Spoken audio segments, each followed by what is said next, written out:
The ultrasound gel was still warm on her stomach when the doctor suddenly froze. Her smile vanished. Her hand trembled slightly. Then she looked at me, not my wife, me. "Mr. Mercer," she said, her voice tight, "can I speak to you privately?" I glanced at Camille. She looked confused but nodded. I followed the doctor into the hallway, and the moment the door shut behind us, she whispered, "You need to leave your wife. Right now." "What the hell are you talking about?" "There's no time to explain," she said. "But when you see this, you'll understand." She turned her monitor toward me and pointed. This fetus is 14 weeks old." "Okay," I said cautiously. She stared into me. "Jason, your wife is only 10 weeks pregnant according to her own blood work and the last cycle date she gave us." The silence in my ears was deafening. The math punched me in the stomach. I hadn't been with Camille in 14 weeks. I was overseas until 9 weeks ago. My hands tightened into fists. "She didn't miscalculate. She lied," the doctor said gently. "And you deserve to know." I walked back into the room, heart pounding, and looked at Camille. She smiled at me like nothing happened. I sat beside her and pretended to smile back. But behind my eyes, something inside me had already started to crack open. And the first word that came to mind was DNA. Camille hummed softly beside me as we drove home. Like nothing had happened. Like the doctor hadn't just exposed the ugliest lie I'd ever heard. "Babe," she said, brushing her hair back with one hand, "wasn't that amazing? Seeing our baby for the first time?" I nodded once, eyes fixed on the road. "Yeah. Amazing."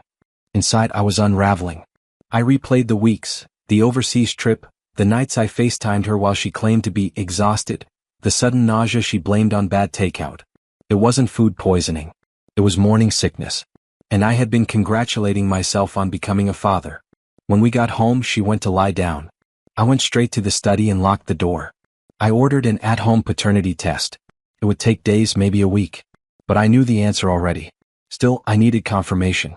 Over the next few days, I played my part. I held her hand during appointments, made her tea, kissed her forehead.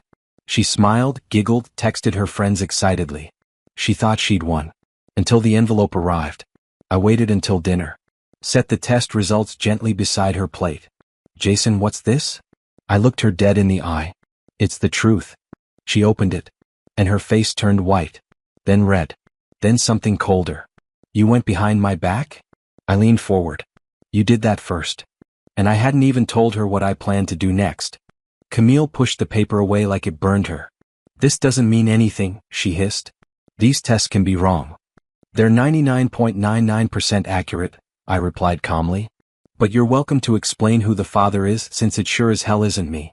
She stood up, voice rising. "You're overreacting, Jason." "I didn't want to lose you," I panicked. "So you what? You got pregnant with someone else's kid and thought I'd raise it blindly?"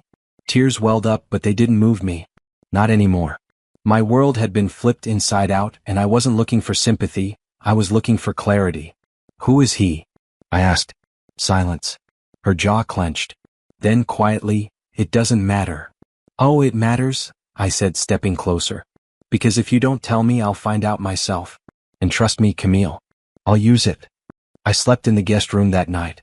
She sobbed behind the door, but I didn't go to her. I wasn't her husband anymore. I was a man building a case. The next morning I called my lawyer. "Prenup still valid?" I asked. "Very," he said. "You want to move fast?" "Faster than she thinks." I had always been the calm one in our marriage. The easygoing guy who forgave too much and asked too little. But now I was quiet for a different reason. Because the only thing louder than anger is a man planning justice in silence. Camille didn't say a word when I walked past her that morning. She sat curled up on the couch, makeup smeared, eyes puffy. But I wasn't moved. Not anymore. I left for work early, but I didn't go to the office. Instead, I drove to a private investigator I'd already contacted. Find out who she's been seeing. I want names, phone records, photos, everything. He nodded without a word and slid a contract across the table. That night I made dinner. Yes, I made dinner. She stared at me from across the table like I'd lost my mind. Maybe I had, but not in the way she feared. "How's the baby?" I asked, calmly slicing my steak. She blinked. "You still care?" I smiled. "Of course I care. Just not the way you think." She pushed her plate away. "Jason, can we just go back to before? We were happy." "No," I cut in, tone soft but final. We weren't. I was loyal. You were a good actress. Her lip trembled. I thought he'd leave her, but then I found out I was pregnant. And you're stable. You're kind. My hands froze. She used me. The next morning, the investigator called. Got something you'll want to see. I met him in a diner parking lot. He handed me a brown envelope. Inside, photos. Him. Smiling. Holding hands. In my backyard. And that's when I knew this wasn't about divorce anymore. It was about exposing them both. Publicly. Permanently. I stared at the photo of Camille laughing beside a man I had never met, but in my backyard on my patio furniture wearing my college sweatshirt. The betrayal wasn't just personal. It was territorial. She desecrated my peace. The investigator handed me a name, Brian Keller. Divorced. Mid-30s. Works in marketing. Known for sleeping around the office. But here's the real kicker. He was Camille's boss. I almost laughed.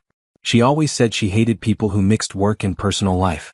Yet here she was, playing house in my backyard with the guy who signs her paychecks. That night, I didn't confront her. I watched. I observed how she texted with a smile when she thought I wasn't looking. I noticed how she avoided eye contact when I asked about work. I took notes. I compiled timestamps. Then I called Brian's company's anonymous HR line. I sent them everything. Every photo, every date and time she claimed to be at work, while clearly being somewhere else with him. I knew corporate HR couldn't ignore a paper trail that clean. 3 days later, Camille came home pale and silent. What's wrong? I asked, keeping my voice steady. She sat down slowly. I got suspended, pending an investigation. I blinked. Really? Over what? She looked at me, eyes wide. I think someone reported me for something fake. I leaned back, nodded slowly. That's awful, I said. But inside I was just getting started. Next it was Brian's turn. Brian Keller's downfall started with one email. I didn't write it as myself. I created a fake identity using a burner address. Claimed to be a concerned intern. Attached screenshots of texts between him and Camille, camouflaged just enough to look like they came from a real phone backup. Then I sent the email to his company's HR, marked confidential. Within 48 hours, Camille noticed something was off. Brian isn't answering my calls, she muttered while scrolling her phone. He's ghosting me. I poured my coffee. Weird. Everything okay at work? Her eyes narrowed. You always ask that lately. I shrugged. Just making conversation. She didn't speak for the rest of breakfast. By evening she was pacing. He's been suspended, she said, voice cracking. There's a rumor someone reported us. Why would they do that? I asked. She turned, eyes searching mine. Jason, did you? I tilted my head. Me? You think I'd do something like that? She didn't answer. I could see it, the seed of doubt taking root in her mind, twisting tighter with every passing hour. The next morning, I received a call from Brian's wife. Yes, his wife. She'd gotten my contact info through a mutual friend of hers and Camille's, apparently unaware that I already knew everything. He's gone, she told me. I filed for divorce. Then she said, but I think you should know what Camille's been hiding from you. I froze mid-step. What do you mean? She exhaled. She was never pregnant. I couldn't breathe. She was never pregnant, Brian's wife repeated, her voice tight. She faked the whole thing. I found texts. She was stringing you along for the house, your money, your last name. I lowered myself onto the steps in my garage. She told Brian she'd get half your assets once she married you, she added. That's why he played along. He thought he'd benefit too. My mind spun. All those late-night cravings, the baby books, her pretending to cry during commercials. It was all a performance. For what? A bigger paycheck? A nice backyard? I thanked Brian's wife and hung up. I stayed in the garage for an hour. And then I moved. I printed every fake ultrasound I had paid for. I copied every sweet message she sent me about our little miracle. And I sent them all to her job's ethics board. With one note, she faked a pregnancy for financial gain from her fiancé and boss. Both are now under investigation. Consider what this says about her moral fitness. They suspended her within a day. Camille came home screaming, accusing, sobbing. What are you doing to me? I stayed calm. I simply said, you played with my trust.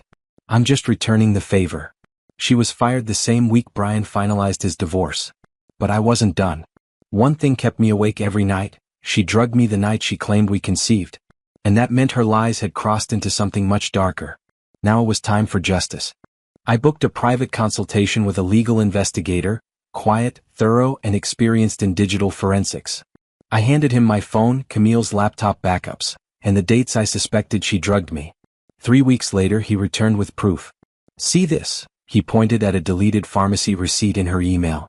This pill, zolpidem. Used to sedate. Prescribed under her cousin's name, picked up by her. My throat tightened. And this? He pulled up a journal entry she wrote in her notes app. If Jason ever leaves, I'll say he hit me. I just need 2 bruises. That was the moment I knew I had to go all the way. With my lawyer's help, I filed a criminal case, not just for fraud but for covert drugging and coercive abuse. The DA took interest. It escalated. Camille was arrested. I still remember the disbelief on her face when the cuffs clicked on. You can't do this to me, she screamed in court. I stood calmly. You already did it to yourself. She was sentenced to 14 months probation, a suspended jail term, and mandatory therapy. Brian resigned under pressure. His wife got full custody. As for me, I moved cities.